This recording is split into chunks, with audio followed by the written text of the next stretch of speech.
Hello everyone, मैं हूं हरजोत कौर। बात करने जा रहे हैं कनाडा स्टडी वीज़ा पर। बहुत सारे सवाल स्टूडेंट्स के हमारे पास हैं कोर्सेज को लेकर, तो आज की वीडियो प्रॉपर रहेगी। जो स्टूडेंट +2 के बाद अप्लाई करने जा रहे हैं, चाहे कि ग्रेजुएशन के बाद, खासतौर पर बीएससी की बात करें, उन स्टूडेंट्स के भी ढेर सारे सवाल हमारे पास हैं। तो आज हम आपको ये बताने जा रहे हैं कि आखिर अगर आपने कनाडा स्टडी वीज़ा के लिए अप्लाई करना है, कौन कौन कोर्सेज के साथ आगे चलकर आपको जॉब की अपॉर्चुनिटीज़ भी ढेर सारी मिलने वाली हैं और पीआर को लेकर भी कोई परेशानी नहीं होने वाली। तो ध्यान से सुनिएगा आज की वीडियो, और आज ये पूरी जानकारी आपके साथ शेयर करेंगे स्टडीज केयर एजुकेशन से ब्रांच हेड अनीता भंडराल जी हमारे साथ हैं। और सबसे पहले आपको बता दूं कि स्टडीज केयर एजुकेशन जो कि पैन इंडिया इनकी ब्रांचेज हैं, अहमदाबाद में, इंदौर और हैदराबाद में भी है, और चंडीगढ़ में भी है, और पंजाब की बात करें तो जालंधर और लुधियाना में इनकी ब्रांचेज है। नंबर लगातार डिस्प्ले हो रहे हैं स्क्रीन पर। कोई भी सवाल आपका हो तो इन नंबर्स पर आप कॉल भी कर सकते हैं।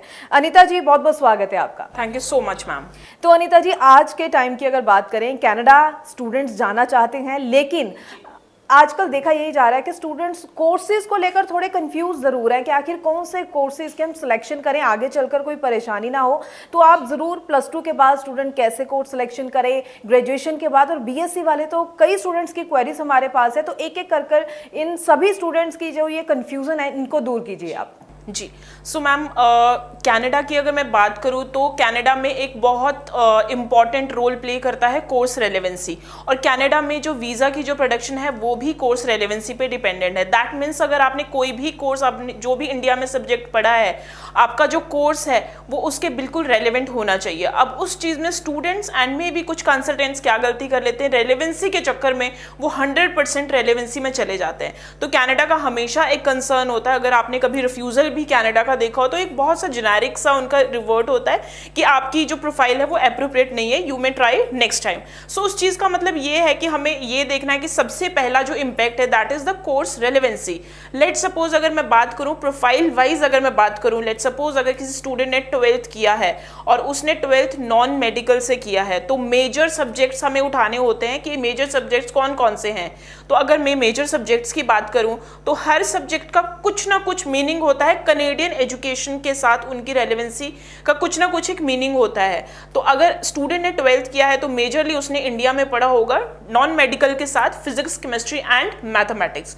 तो अगर हमें बहुत नॉर्मल फंडा है कोर्स को रेलेवेंसी में लेके आने का, कोर्स को कैसे हम रेलेवेंसी में दिखाएं, उसका एक बहुत नॉर्मल प्रोसेस है। लेट सपोज किसी स्टूडेंट के इन तीनों सब्जेक्ट्स में से जहां पे भी सबसे अच्छे स्कोर्स उसके आए हैं उसी के ही रेलेवेंट के प्रोग्राम में वो जाए।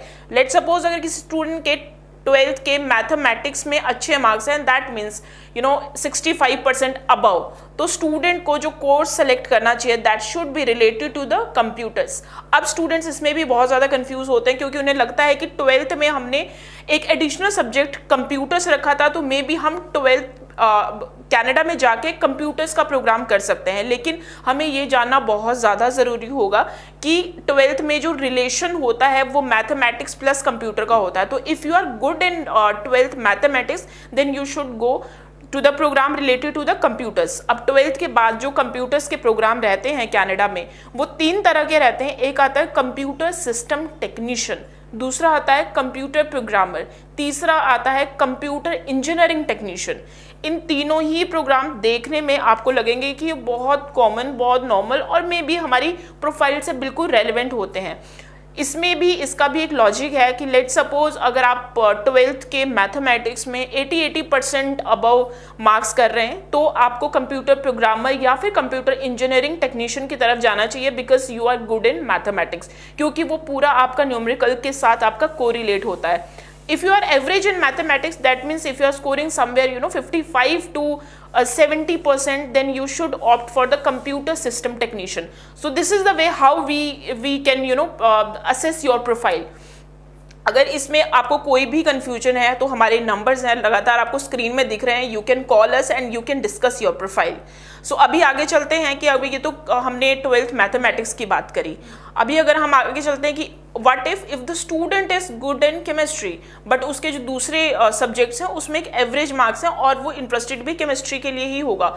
तो अगर आप केमिस्ट्री में आपके अच्छे मार्क्स हैं तो उस वहाँ पे आपको जो प्रोग्राम्स आपके लिए रिलेट करेगा that is chemical engineering technician and chemical lab technician, दो तरह के प्रोग्राम है। केमिकल इंजीनियरिंग टेक्नीशियन, आपके कनाडा में किसी भी प्रोग्राम में अगर आपके सब्जेक्ट के साथ इंजीनियरिंग लगता है तो दैट मीन्स आपका वो main subject that is chemistry plus mathematics should be good, तो तब आप इंजीनियरिंग की तरफ जाएं। अगर आप सिर्फ केमिस्ट्री में ही अच्छे हैं then you can go for the chemical lab technician.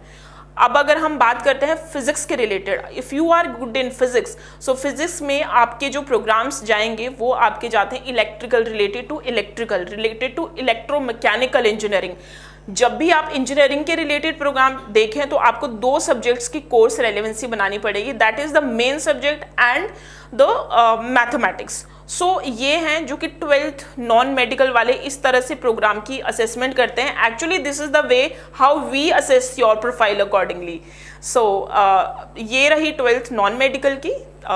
उसके जी बिल्कुल। तो देखिए इस वीडियो के जरिए हमने ये मेजर जो आपके सवाल रहे, कई स्टूडेंट्स के हमारे पास सवाल आए, उन पर ही आपको ये हम माहिर सलाह जो आप तक पहुंचा रहे हैं। लेकिन फिर भी है जो स्टूडेंट्स की अलग अलग तरह की प्रोफाइल रहती है, तो और भी कोई स्टूडेंट्स के सवाल हो तो ज़रूर जो नंबर डिस्प्ले आप इस पर कॉल कर सकते हैं, पूरी जानकारी ले सकते हैं, या फिर जालंधर और लुधियाना में स्टडीज़ केयर एजुकेशन की जो ब्रांचेज हैं, ऑफिस है, वहाँ पर आप ज़रूर पहुँचिए, अपने डॉक्यूमेंट्स लेकर आइएगा ताकि अच्छी तरह से असेसमेंट की जा सके, आपकी प्रोफाइल के अकॉर्डिंगली आपको सूटेबल कोर्सेज जो है पता चल सके, ताकि जिन पर आप अप्लाई करें वीज़ा भी आपका आ सके, आगे चलकर वहां पर पहुंचकर आपको अच्छी अच्छी अपॉर्चुनिटीज मिल सके अपने फ्यूचर को ब्राइट करने के लिए। बहुत बहुत थैंक्स अनीता जी, ये ढेर सारी जानकारी आपने आज स्टूडेंट्स के साथ शेयर की। आगे भी हम इसी तरह से स्टूडेंट्स के जो सवाल अक्सर रहते हैं हमारे पास, आपसे जो है माहिर सलाह और स्टूडेंट्स को अवेयर करवाते रहेंगे ताकि स्टूडेंट्स सही सिलेक्शन के साथ ही आगे चले, पूरा प्रोसेस कंप्लीट करें और अपना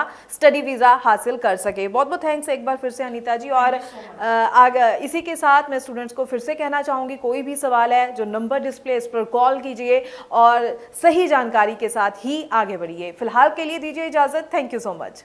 थैंक यू।